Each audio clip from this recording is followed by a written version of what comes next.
Agora você pode fazer parte do clube de membros do Spurgeon TV. Esses são e-books já disponibilizados para os membros do canal. Todos os dias, novos e-books são adicionados junto com outros benefícios que só os membros têm. Sendo um membro, você passa a ajudar no crescimento desse ministério, tanto na quantidade do que podemos publicar, como na qualidade do material. Nosso propósito é, juntos, atingirmos o maior número de pessoas com sola escritura. Seja um membro do Spurgeon TV. Respondendo-lhe, porém, o outro repreendeu, dizendo: nem ao menos temes a Deus, estando sob igual sentença? Nós, na verdade, com justiça, porque recebemos o castigo que os nossos atos merecem. Mas este nenhum mal fez. E acrescentou: Jesus, lembra-te de mim quando vieres no teu reino. Lucas 23, 40 a 42. Muitas pessoas, sempre que ouvem sobre a conversão do ladrão moribundo, lembram que ele foi salvo justamente no momento de sua morte e apegam-se exclusivamente apenas a esse fato e nada mais. Esse ladrão sempre foi citado como exemplo de salvação no último minuto. E de fato é. Seu caso mostra que sempre que um ser humano se arrepende, ele pode obter o perdão. A cruz de Cristo é eficaz até para quem está pendurado em madeiro, prestes a chegar ao seu fim. Aquele que é poderoso para salvar também foi poderoso até no momento da sua própria morte, para tirar outros das garras do destruidor, mesmo que estivessem prestes a morrer. Entretanto, não é apenas isso que essa história nos ensina, e é sempre uma pena que se dê atenção exclusiva a um ponto e se perca de vista todo o restante, perdendo assim o que talvez seja o mais importante. E isso aconteceu tantas vezes que produziu um sentimento contrário em algumas pessoas, de forma que elas foram na direção errada por causa do desejo de protestar contra o que pensaram ser um erro comum. Outro dia, li que a história do ladrão moribundo não deveria ser usada como um incentivo para se arrepender no leito de morte. Irmãos, se o autor estivesse propondo, embora eu não creia que essa fosse sua intenção, que este episódio jamais deveria ser usado para induzir alguém a postergar seu arrependimento até a hora da sua morte, ele estaria correto. Nenhum crente pode ou deve usá-lo de maneira tão prejudicial. Aquele que usa a paciência de Deus como argumento para continuar no pecado estará totalmente errado. No entanto, tenho certeza de que esse episódio quase nunca será usado dessa forma, nem mesmo pelas piores pessoas, e tenho certeza de que não será usado dessa forma por nenhum de vocês. Tal palavra não pode ser interpretada para este propósito. Não pode ser usada como incentivo para roubo e para adiamento do arrependimento. Se assim fosse, eu poderia dizer: posso ser um ladrão, visto que este ladrão foi salvo. E com a mesma consciência afirmar: posso deixar o arrependimento para depois, porque este ladrão foi salvo justo quando estava prestes a morrer. A questão é que não há nada bom que o homem não possa perverter e torná-lo mau, pois seu coração é mau. Assim, a justiça de Deus se torna um motivo para o desespero, e sua misericórdia é um argumento para o pecado. Os ímpios se afogarão tanto no rio da verdade quanto nos tanques do erro. Aquele que já tem uma mente autodestrutiva pode sufocar sua alma comendo o pão da vida, ou desintegrar-se em 1000 pedaços batendo na rocha eterna. Não existe nenhuma doutrina da graça do Deus gracioso que homens desprovidos desta graça não possam transformar em devassidão.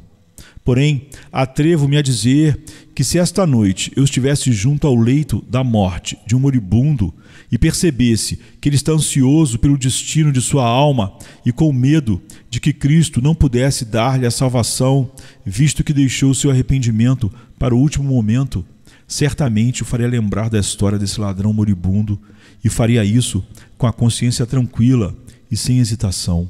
Eu diria a ele que, embora ele estivesse tão perto de morrer quanto aquele ladrão na cruz, se ele se arrependesse de seus pecados e olhasse para Cristo com fé, ele encontrará a vida eterna.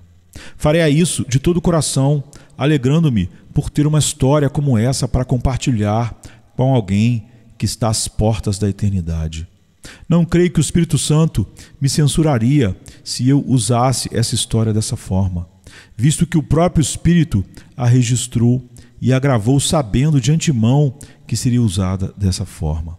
Em qualquer caso, eu sentiria em meu próprio coração uma doce convicção de que tratei o assunto como deveria, e porque o texto se destina a ser usado em casos extremos, com pessoas cujo coração se volta para o Deus vivo. Ó sim, pobre alma, seja qual for a sua idade ou período de vida em que você está, você pode encontrar a vida eterna hoje pela fé em Cristo. O ladrão na cruz se alegrou em ver uma fonte naquele dia. Por mais vil que seja, até você, nela, dos seus pecados, se lavaria. Há muitas pessoas boas que pensam que seu dever é defender o Evangelho, mas o Evangelho nunca está tão seguro como quando se apresenta despido da própria majestade. O Evangelho não precisa de nós para protegê-lo. Quando o cobrimos com condições, quando o mantemos com exceções e quando o modificamos com observações, é como Davi na armadura de Saul, restringido e impedido por ela. E quase podemos ouvi-lo bradar: não posso andar com isso. 1 Samuel 17, 39. Deixemos o Evangelho em paz. Ele será capaz de salvar. Modifique-o e o sal perderá o sabor. Ousarei expressá-lo dessa forma para você. Ouvi dizer que poucas pessoas são convertidas em sua velhice. E essa declaração é considerada extremamente empolgante e impressionante para os jovens. Certamente parece que sim, mas, por outro lado, é uma afirmação muito desanimadora para os idosos. Eu me oponho à repetição frequente de tais afirmações, pois não posso encontrar apoio nos ensinamentos de nosso Senhor e nem de seus apóstolos. Certamente, nosso Senhor ensinou que alguns iriam trabalhar na vinha na última hora do dia. E entre seus milagres, Ele não apenas salvou aqueles que estavam morrendo, mas também ressuscitou mortos. Nada pode ser encontrado nas palavras do Senhor Jesus contra a salvação de pessoas em qualquer momento ou idade. Na verdade, eu lhes digo que, quando se trata de sua aceitação por Deus pela fé em Jesus Cristo, não importa quantos anos você tem agora. Para cada um de nós é a mesma promessa. Hoje, se ouvirdes a sua voz, não endureçais o coração. Salmo 95, 7 e 8. E quer você esteja nos primeiros estágios da vida ou a algumas horas da eternidade, se você buscar refúgio na esperança que o Evangelho lhe oferece, você será salvo. O Evangelho que anuncio não exclui ninguém por causa da idade ou caráter. Quem quer que você seja, crê no Senhor Jesus Cristo e serás salvo. Atos 16, 31. É a mensagem que temos para você. Se lhe dermos a versão mais ampla do Evangelho, quem crer e for batizado será salvo. Marcos 16, 16. Tal verdade é para todo ser humano vivo, independentemente da idade. Não temo que a história do ladrão moribundo e arrependido, que foi direto da cruz para a coroa, seja usado por você de forma inadequada. Mas se você é tão ímpio e quer usá-lo assim, eu não tenho como evitar. Isso só servirá para cumprir a escritura solene que diz que o Evangelho é para alguns o cheiro de morte para a morte, e esse mesmo Evangelho é para outros aroma de vida para a vida. Porém, caros amigos, não creio que o único detalhe importante a respeito do ladrão seja o adiamento de seu arrependimento. Longe de ser o único ponto de interesse e nem mesmo é o ponto principal do texto. Para alguns, existem outros pontos que são mais notáveis. Neste caso, eu gostaria de lhes mostrar primeiramente que houve algo de especial nos meios da conversão dele. Creio que devemos primeiramente observar com muito cuidado a singularidade e a peculiaridade dos meios pelos quais o ladrão foi convertido. Como você acha que isso aconteceu? Bem, não sabemos, não podemos dizer.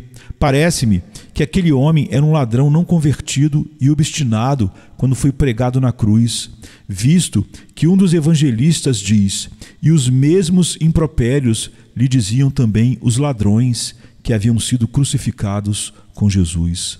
Mateus 27, 44. É verdade que esta pode ser uma afirmação muito geral e que pode se aplicar apenas a um dos ladrões, de acordo com os métodos comumente usados pelos críticos. Mas eu não simpatizo com os críticos, mesmo quando eles são amigáveis. Tenho tanto respeito pela revelação que, no meu perfeito juízo, jamais aceitarei a ideia de divergências e erros no texto. E quando o evangelista diz os ladrões, eu acredito que ele quis dizer eles. E esses dois ladrões, nos primeiros momentos de sua crucificação, proferiram ofensas contra Cristo, com quem foram crucificados. Parece que de alguma forma este ladrão se converteu enquanto estava pregado na cruz. Certamente ninguém lhe pregou um sermão, nenhuma mensagem evangelística foi entregue a ele ao pé de sua cruz, e nenhuma reunião especial de oração foi realizada para orar por ele. Não parece que ele tenha recebido quaisquer instruções ou algum convite. Nenhuma admoestação pessoal foi dirigida a ele. E mesmo assim, esse homem se tornou um crente sincero e receptivo ao Senhor Jesus Cristo. Por favor, reflitam sobre tal fato e observem sua aplicação prática no caso de muitos de nós. Há muitos entre os que agora me ouvem que receberam instruções desde a infância, que foram advertidos e admoestados, e foram convidados, mas ainda assim não se achegaram a Cristo. Por outro lado, esse homem, sem ter nenhuma dessas vantagens, creu no Senhor Jesus Cristo e encontrou a vida eterna. Ó você que viveu sob o som do Evangelho desde a infância, o ladrão não o conforta, mas o acusa. Por que você permanece na incredulidade por tanto tempo? Você nunca acreditará no testemunho do amor divino? O que mais devo lhe dizer? O que mais alguém poderia lhe dizer? O que você acha que convenceu esse pobre ladrão? O que me impacta é que pode ter sido, certamente foi, contemplar nosso grande Senhor e Salvador. Para começar, temos a conduta maravilhosa de nosso Salvador no caminho para a cruz. Talvez o ladrão conhecesse todos os tipos de pessoas na sociedade, mas nunca tinha visto um homem assim. Jamais uma cruz foi carregada por alguém de seu tipo e aparência. O ladrão se perguntou quem seria esse personagem humilde e majestoso. Ele ouviu as mulheres chorando e se perguntou se havia alguém que choraria por ele. O ladrão achava que Jesus era uma pessoa única, para que as pessoas ficassem perto dele com os olhos cheios de lágrimas. Quando o ladrão ouviu aquele misterioso homem sofredor dizer tão solenemente: filhas de Jerusalém, não choreis por mim, chorai antes por vós mesmas e por vossos filhos. Lucas 23, 28. Com certeza, ele ficou chocado e maravilhado. Quando, em meio às suas dores mortais, o ladrão começou a pensar sobre a maneira singular e piedosa como Jesus olhava para as mulheres e o abandono de si mesmo que brilhava nos olhos dele, o ladrão foi atingido por um estranho sentimento de rendição. Era como se um anjo tivesse cruzado o seu caminho e aberto seus olhos para um novo mundo e uma nova condição humana, algo que ele nunca tinha visto antes. O ladrão e seu parceiro eram sujeitos rudes e brutos, mas este, entre eles, era um ser delicadamente formado e modelado, de uma ordem superior a ele, sim, superior a qualquer outro dos filhos dos homens. Quem ele poderia ser? O que ele deve ser? Embora o ladrão pudesse ver que Jesus sofreu, caiu e desfaleceu no caminho, o ladrão também percebeu que Jesus sequer pronunciou uma palavra de reclamação, nem respondeu com repulsa aos insultos lançados contra ele. Seus olhos olhavam com amor para aqueles que o encaravam com ódio. Certamente, aquela jornada pela Via Dolorosa foi a primeira parte do sermão que Deus pregou ao coração daquele homem perverso. Foi pregado também aos que não levaram seu ensino em consideração. Mas no ladrão, pela graça especial de Deus, houve quebrantamento enquanto ele pensava e considerava o assunto. Isso foi provável e convincente ação da graça de Deus. Quando ele viu o Salvador cercado por soldados romanos, quando viu os carrascos pegarem em martelos e em pregos e colocá-lo de costas na cruz e cravarem os pregos em suas mãos e pés, este criminoso crucificado ficou surpreso e pasmo ao ouvir Jesus dizer: Pai, perdoa-lhes, porque não sabem o que fazem. Lucas 23:34. O próprio ladrão provavelmente enfrentou seus carrascos com xingamentos, mas ele ouviu este homem sussurrar uma oração ao grandioso Pai, e sendo um judeu, como provavelmente era, ele entendeu o que aquela oração significava. Sim, ficou pasmo ao ouvir Jesus orando por seus assassinos. Era uma espécie de pedido que ele nunca tinha ouvido antes, nem mesmo em seus sonhos. De onde poderia vir, senão dos lábios de um ser divino? Aquela oração de amor e perdão, de natureza divina, foi a prova de que Jesus era o Messias. Quem mais poderia ter orado assim? Certamente, nem Davi, nem os reis de Israel, que, pelo contrário, com toda a sinceridade e coração, invocaram a ira de Deus sobre seus inimigos.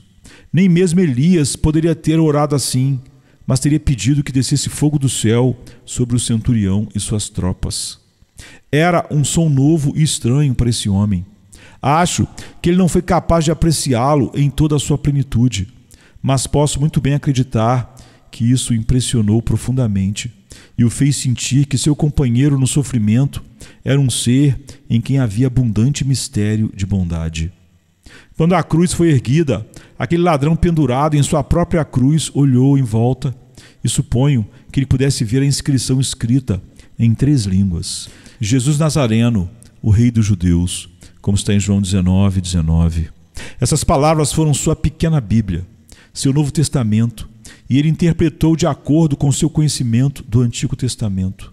E então, conectando os fatos, essa pessoa estranha, esse amor encarnado, cheio de paciência e majestade, essa oração estranha e agora essa inscrição singular, tudo isso junto com os seus conhecimentos do Antigo Testamento, certamente o levaram a se perguntar: será que é ele?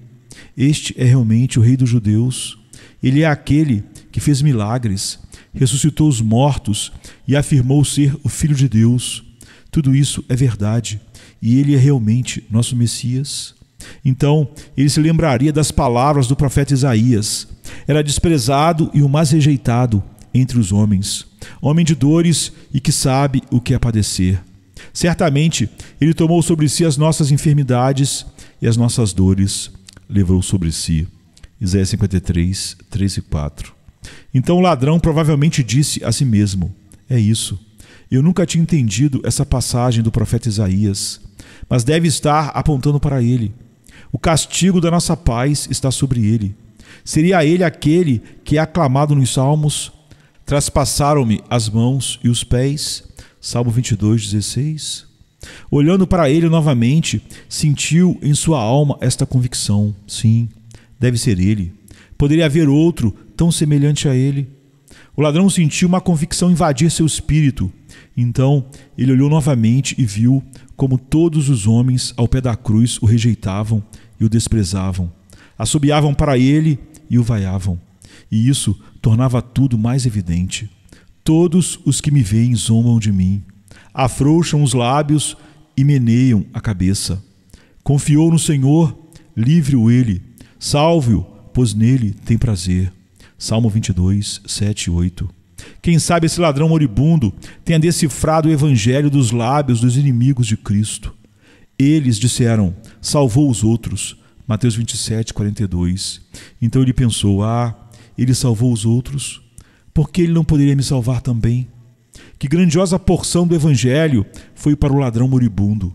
Ele salvou outros. Acho que posso nadar até o céu nessa prancha. Ele salvou outros. Porque se ele salvou outros, ele certamente pode me salvar também. Desse modo, as próprias coisas que os inimigos jogavam com desdém contra Cristo seriam um evangelho para este pobre moribundo. Quando tive a infelicidade de ler os miseráveis artigos do jornal enviados a nós com desprezo, nos quais nosso Senhor é alvo de zombarias, pensei, bem, talvez as pessoas que leem essas blasfêmias abomináveis podem com isso, apesar de tudo, aprender o Evangelho. Você pode tirar uma joia do montouro e ver que seu brilho não diminuiu. E você pode captar o Evangelho de uma boca blasfema e, apesar de tudo, será o Evangelho da salvação. Talvez esse homem tenha recebido o Evangelho por meio daqueles que zombavam de nosso Senhor moribundo. E assim, os servos do diabo, sem saber, trabalharam como servos de Cristo. Entretanto, acima de tudo, com certeza, o que o levou a entregar-se completamente deve ter sido olhar novamente para Jesus pendurado naquele madeiro cruel. Possivelmente, não havia nada na pessoa física de Cristo que parecesse atraente para o ladrão, visto que seu rosto estava mais desfigurado do que o de qualquer outro homem, e sua aparência mais deformada entre os filhos dos homens. Mas naquele rosto abençoado deve ter havido um encanto singular. Por acaso não era a própria imagem da perfeição? Como imagino o rosto de Cristo, ele era muito diferente de tudo que qualquer pintor jamais foi capaz de retratar em uma tela. Era um rosto cheio de bondade, gentileza e abnegação. Mas era um rosto de natureza real. Era um rosto de justiça superlativa e ternura inigualável. Justiça e retidão eram manifestadas em seu semblante, mas ali também infinita piedade e boa vontade para com os homens fizeram sua morada. Era um rosto que o teria impressionado imediatamente. Era único, um rosto que nunca poderia ser esquecido e jamais poderia ser totalmente compreendido. Era um rosto cheio de tristeza, contudo, cheio de amor. Era um rosto cheio de humildade e, no entanto, era decidido. Cheio de sabedoria e, ao mesmo tempo, de simplicidade. Ele tinha o rosto de uma criança ou de um anjo, mas tinha peculiarmente o semblante de um homem. Majestade e angústia, santidade e sofrimento estavam estranhamente misturados ali. Jesus, evidentemente, é o Cordeiro de Deus e o Filho do Homem. Quando o ladrão olhou para Jesus, creu nele. Por acaso, não é muito especial que o simples olhar do Mestre tenha conquistado a alma desse homem? A visão do Senhor em agonia e em vergonha e morte. Dificilmente haveria uma palavra. Certamente não houve sermão. Não houve comparecimento à adoração no Shabá. Não houve leitura de livros piedosos. Não houve apelos de uma mãe, de um mestre ou amigo. Mas a visão de Jesus o conquistou. Eu registro isso como algo muito singular, como algo que você e eu devemos lembrar, a respeito do qual devemos refletir com a mesma dedicação que refletimos sobre a conversão tardia desse ladrão. Ó, que Deus em sua misericórdia converta a todos aqui neste tabernáculo. Ó, que eu possa participar disso pela pregação da palavra. Mas ficarei tão feliz se vocês chegarem ao céu de outra maneira. Sim, se o Senhor os conduzir sem a ajuda de ministérios externos. Se os conduzir a Jesus por outros métodos muito mais simples, como os que ele adotou com este ladrão. Se vocês chegarem ao céu, ele é quem terá toda a glória.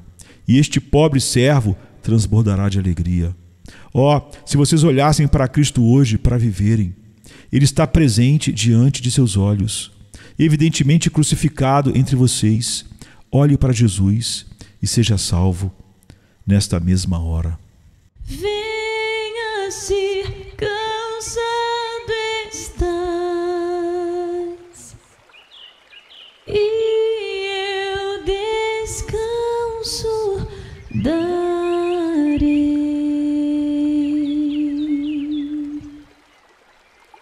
Tu descansarás.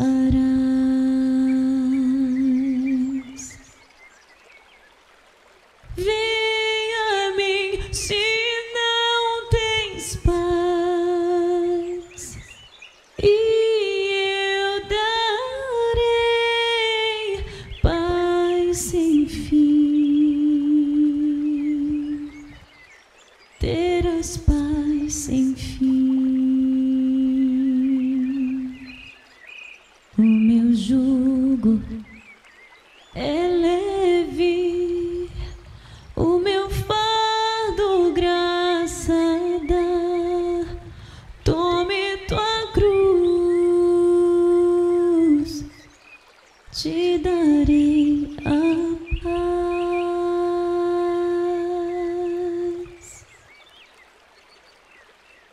venha o aflito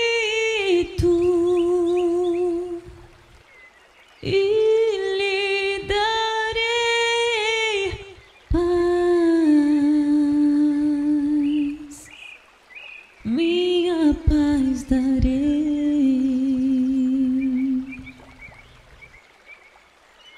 Venha a mim na dor sem fim e eu darei paz, darei minha paz, acalmar tuas águas e falar ao coração: tome meu fardo, te darei a paz. Venha a mim,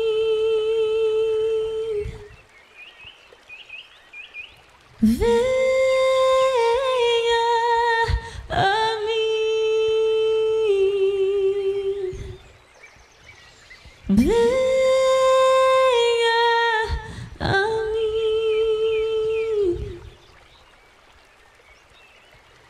A minha graça te chama, a minha graça te salva.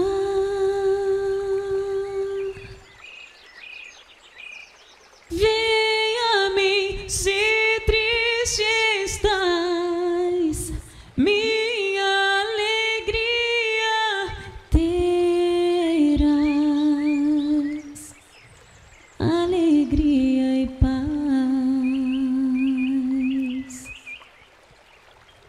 Venha a mim na tua escuridão, eu sou a luz do mundo, sou a tua luz. Voarás como águia, tua força eu serei. Tome a cruz, te darei a paz.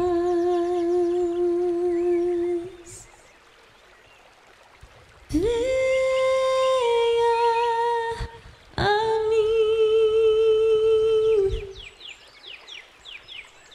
venha a mim, oh, venha.